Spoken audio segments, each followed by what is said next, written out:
Okay.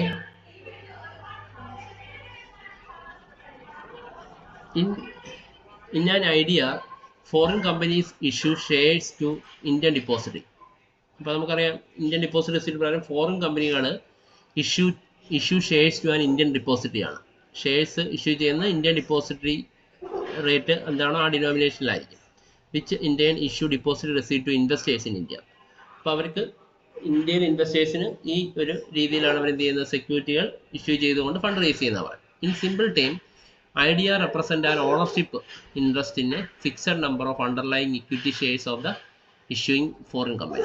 അപ്പോൾ ഇവിടെ സിമ്പിളായിട്ട് പറഞ്ഞാൽ IDR represent an ownership interest in a fixed number underlying equity shares ആണ്. ഫിക്സഡ് നമ്പർ ഇക്വിറ്റി ഷെയർ ആണ് അവർ ഇഷ്യൂ ചെയ്യുന്നത് of the issuing foreign company.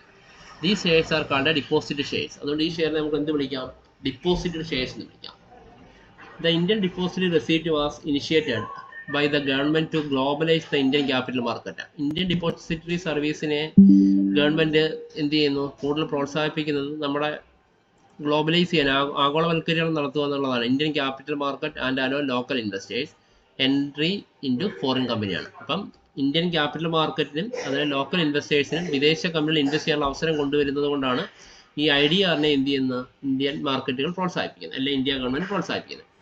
The IDR are traded in the Indian capital market. Standard Chartered Bank created a history in the Indian capital market by becoming the first foreign company to come up with the IDR issue. 2010 ഈ chartered bank ആണ് first company, വിദേശ company വന്ന് ഇന്ത്യയിൽ നിന്ന് fund raise ചെയ്ത first company എന്നാണ് പറയുന്നത്. അപ്പോൾ IDR ഇൻസ്ട്രുമെന്റ് പറഞ്ഞേക്കുന്നതാണോ, rule 2004. IDR is an instrument in the form of depository receipt created of Indian depository in India against underlying equity shares of the issuing company. Issue ചെയ്യുന്ന കമ്പനിയുടെ underlying അസറ്റിന് മേലിൽ എന്ത് ചെയ്യുന്നു, വിദേശ കമ്പനികൾ ഇഷ്യൂ ചെയ്യുന്ന സെക്യൂരിറ്റിയാണ് ഇന്ത്യൻ ഡിപ്പോസിറ്റ് റെസിപ്റ്റ് എന്നാണ് പറയുന്നത്. The rules for IDR were operationalised by the Securities and Exchange Board of India. ഇതിൻ്റെ റൂൾസ്, IDRന് വേണ്ടുന്ന റൂൾസ് ആൻഡ് റെഗുലേഷനെ കൊണ്ടുവരുന്നത് സെബി തന്നെയാണ്, Securities and Exchange Board of India ആണ്. Indian market regulators in 2006. Operations instructions under the Foreign Exchange Management Act were issued Reserve Bank of India ആണ്. അപ്പോൾ ഇതിൻ്റെ പ്രവർത്തനങ്ങളുടെ ഇൻസ്ട്രക്ഷനും കാര്യങ്ങളും ഒക്കെ ഫോറിൻ എക്സ്ചേഞ്ച് മാനേജ്മെൻറ്റ് ആക്ടും ഒക്കെ ഇഷ്യൂ ചെയ്തിരിക്കുന്ന Reserve Bank of India July 22, 2009 SEBI has been notify the amendment of to these guide line from time to time. കാലാകാലങ്ങളിൽ ഇതിന് വേണ്ടുന്ന അമെൻമെൻറ്റ് കൊണ്ടുവരുന്നത് സെബി ആണെന്നുള്ളതാണ് പറയാം. ഓക്കെ ആണല്ലോ. ഇനി features or element of IDR ആണ്. ഇതിൻ്റെ ഫീച്ചേഴ്സ് അല്ലെ IDRൻ്റെ പ്രത്യേകതകൾ പറയാം. ഒന്ന്, നീഡ് ഫോർ ഓവർസീസ് കസ്റ്റോഡിയൻ ആണ്. For issue of depository receipt, it is essential to have an overseas custodian. ഇപ്പോൾ നമുക്കറിയാം ഇഷ്യൂ ഡിപ്പോസിറ്റ് റെസിപ്റ്റ് ഇഷ്യൂ ചെയ്യുന്നതിന് it is essential to have an overseas custodian bank ആവശ്യമാണ്. An overseas custodian bank is a foreign bank having branches in India. അപ്പോൾ overseas custodian bank എന്ന് പറയുന്നത് foreign bank ആണ്, പക്ഷേ അതിൻ്റെ ബ്രാഞ്ച് ഇന്ത്യയിൽ ഉണ്ടാവണം. And require approval from finance ministry four acting as custodian. അതുപോലെ തന്നെ ഫിനാൻസ് മിനിസ്ട്രിയിൽ നിന്ന് എന്ത് ചെയ്യണം, ഇന്ത്യൻ ഇതുപോലെ ആക്ട് ചെയ്യാൻ, കസ്റ്റോഡിയനായിട്ട് ആക്ട് ചെയ്യാനുള്ള അപ്രൂവൽ, അംഗീകാരം വാങ്ങിയിരിക്കുകയും വേണം. It act as a custodian for the equity shares of issuing company against which IDR are proposed to be issued. ഏത് IDRലാണോ അവർ ആക്ട് ചെയ്യാൻ ചെയ്യുന്നത് അതിനനുസരിച്ച് എന്ത് ചെയ്യാം, അവർക്ക് ഇവിടെ ഷെയർ ഇഷ്യൂ ചെയ്യാവുന്നതാണ് പറയാം. അടുത്തൊരു പ്രത്യേകമാണ് approval for issue of IDR ആണ്. IDR issue require approval from SEBI. IDR issue ചെയ്യണമെങ്കിൽ, വിദേശ കമ്പനികൾക്ക് IDR ഇഷ്യൂ ചെയ്യണമെങ്കിൽ സെബിയുടെ അപ്രൂവൽ വേണം. And application can be made for this purpose 90 days before opening date of issue. Issue ചെയ്യുന്നതിന് 90 ദിവസം മുന്നേ ഉള്ള ആപ്ലിക്കേഷൻ നൽകിയിരിക്കണം. അടുത്ത ലിസ്റ്റിംഗ് ആണ്. IDR required to be freely transferable and should be listed on stock exchange in India. IDRന് നമുക്ക് പറയുന്നത് required to be freely transferable ആണ്. IDR should be listed in stock exchange of India. Indian stock exchange list ചെയ്യപ്പെടും. അത് ഇതിൻ്റെ ഒരു പ്രത്യേകതയാണ്. Dividend related to IDR ആണ്. The dividend declared by the IDR issuer will be apportioned according to IDR holdings. IDR holdingന്റെ proportion അനുസരിച്ചാണ് എന്ത് ചെയ്യുന്നത്, ഇവർ ഡിവിഡൻഡ് ഡിക്ലെയർ ചെയ്തത്. The distribution to IDR holder by the depository.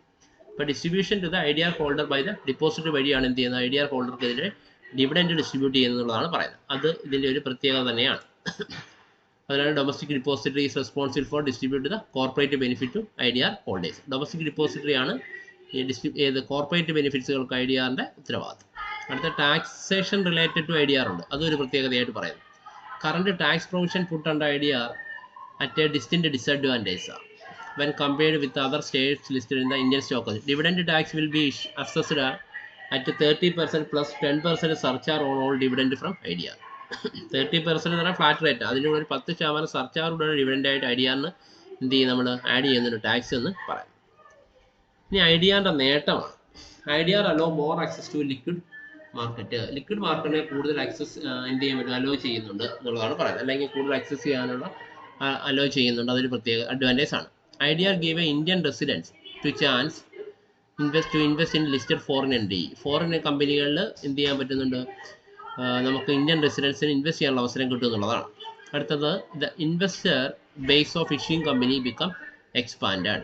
അപ്പോൾ ഇതുപോലെ തന്നെ ഇൻവെസ്റ്റർ ബേസ് ഓഫ് ഇഷ്യൂയിങ് കമ്പനിക്ക് എന്ത് ചെയ്യാൻ പറ്റും, എക്സ്പാൻഡ് ചെയ്യാൻ കഴിയുന്നതിന് അഡ്വാൻറ്റേജ് ആണ്. Marketing advantage become available due to improved brand image. Marketing അഡ്വാൻറ്റേജുകൾ കിട്ടും, അങ്ങനെ അവരുടെ ബ്രാൻഡ് ഇമേജ് വിദേശ കമ്പനികൾക്ക് നമ്മുടെ രാജ്യത്ത് എന്ത് ചെയ്യാൻ പറ്റും, ബ്രാൻഡ് ഇമേജ് ബിൽഡ് ചെയ്യാൻ പറ്റും. The risk associated with the foreign exchange is eliminated as the dividend is paid by the issuer home currency. Risk ഇതുമായിട്ട് അസോസിയേറ്റ് ചെയ്തിരിക്കുന്ന ഫോറിൻ എക്സ്ചേഞ്ചിനകത്തുള്ള റിസ്ക് എന്ത് ചെയ്യാൻ പറ്റും, എലിമിനേറ്റ് ചെയ്യാൻ കഴിയും. ഇതാണ് risk associated with foreign exchange is eliminated as the dividend is paid by the issuer home കറൻസിയിലാണ്. അതായത് ഇതിൻ്റെ ഡിവിഡൻഡ് നമ്മൾ ഇഷ്യൂ ചെയ്യുന്നത് ഇഷ്യൂർ ഹോം കറൻസിയാണ്. ഇഷ്യൂ ചെയ്യുന്ന കമ്പനി ഏതാണോ ആ കമ്പനിയുടെ ഹോം കറൻസിയിലായിരിക്കും എന്ത് ചെയ്യുന്നത്, ഇവിടെ ഇഷ്യൂ ചെയ്യുന്നത് ഒരു അഡ്വാൻറ്റേജ് ആണ്. It provides A means four investment diversification and wealth protection. അതുപോലെ തന്നെ ഇൻവെസ്റ്റ്മെൻറ്റ് ഡൈവേഴ്സിഫൈ ചെയ്യാൻ ഇൻവെസ്റ്റേഴ്സിന് കഴിയും, വെൽത്ത് പ്രൊട്ടക്റ്റ് ചെയ്യുന്നതും സഹായിക്കുന്നുണ്ടെന്നുള്ളതാണ് പറയുന്നത്. ഇത്രയും കാര്യങ്ങളാണ് ഇതിൻ്റെ അഡ്വാൻറ്റേജ് ആയിട്ട് പറയുന്നത്. ഓക്കെ.